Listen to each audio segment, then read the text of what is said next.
Chapter 18. Let's talk about variance analysis and sensitivity analysis.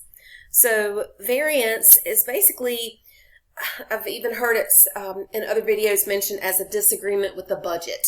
So it is the difference between the standard and actual price quantities. That's what your book tells us. Flexible spending variance, by the way, on page 211 is where I'm at. That is an example, a good example of that is price gases.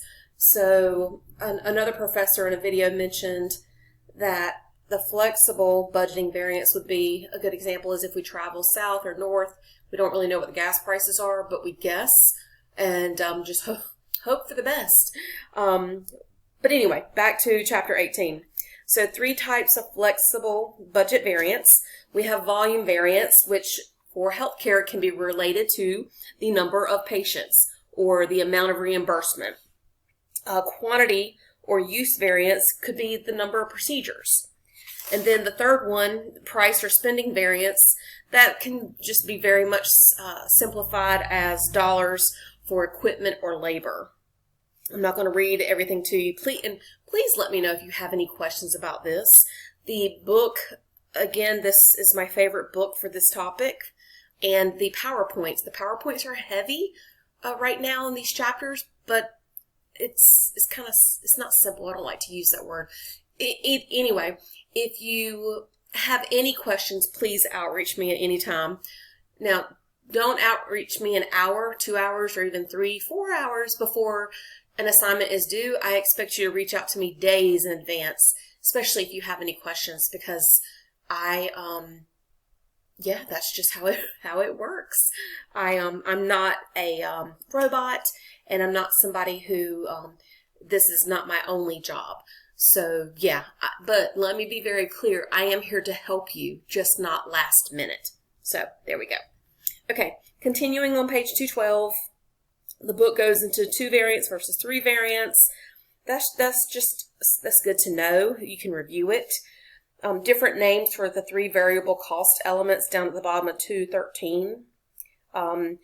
That may confuse you because that is a confusing concept with this, how there's different names. So just review that. Just be aware of that. Page 214, the 3 different examples. I am not going to read this. Again, this book does great. The rehab hospital example, static budget variance, and then the flexible budget variance. So read over those. Obviously you don't have to know those exactly word for word, but just be familiar with that. Now, when I am telling you guys to review and be familiar, that's me assuming that you've had math or e-commerce classes regarding this type of information. Again, if you find yourself stuck or confused, please outreach me. I can help. I can teach more in depth. I just don't want to spend time reading and reviewing things that you already know. Like if you read this chapter and it comes to you easily, like it did me, great. If it does not, still reach out to me. We can get help. I can help you understand it better. Okay, page 218, sensitivity analysis overview. So this is when you say what if. So let me back up just for clarification. Flip my pages here. The variance analysis. Is that what I want to say? Yes. Hang on, guys. I just lost my train of thought. Yes. Oh, my goodness. Yes. Variance analysis is the difference between standard and actual prices and quantities. The sensitivity analysis overview is when we ask, what if? So, for example, within a certain time period, usually with business, we're talking a little bit long-term, more than just a week. So, in a quarter or fiscal year, what if the practice has more patients? What if the hospital sees more patients? What if we have more reimbursement? Those type of things. Or what if we have less patients, like during the pandemic? Hospitals almost shut down, except for emergency rooms, and they shut elective surgeries down, etc. So that's what a sensitivity analysis overview does. So there are tools for that. Page 219, figure 18.5 does a great job. So there's a high forecast, a low forecast, and a basic forecast. We want to stay as close to the basic forecast as we can. Again, what if there is, I'll say it again, just higher patients, higher revenue, higher reimbursements, or what if there's less?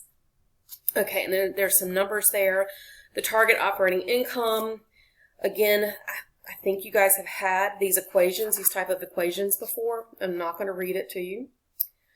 Worksheet example, yes, there is a worksheet for Chapter 18. I will not do a video for that because it's pretty straightforward, and in the back of the book is the answer, and the answer is also provided on the worksheet this week. So as you get going on that worksheet, again, if you have any questions, not the day it's due, but maybe the day. I will check my email that day, but definitely not a couple of hours before.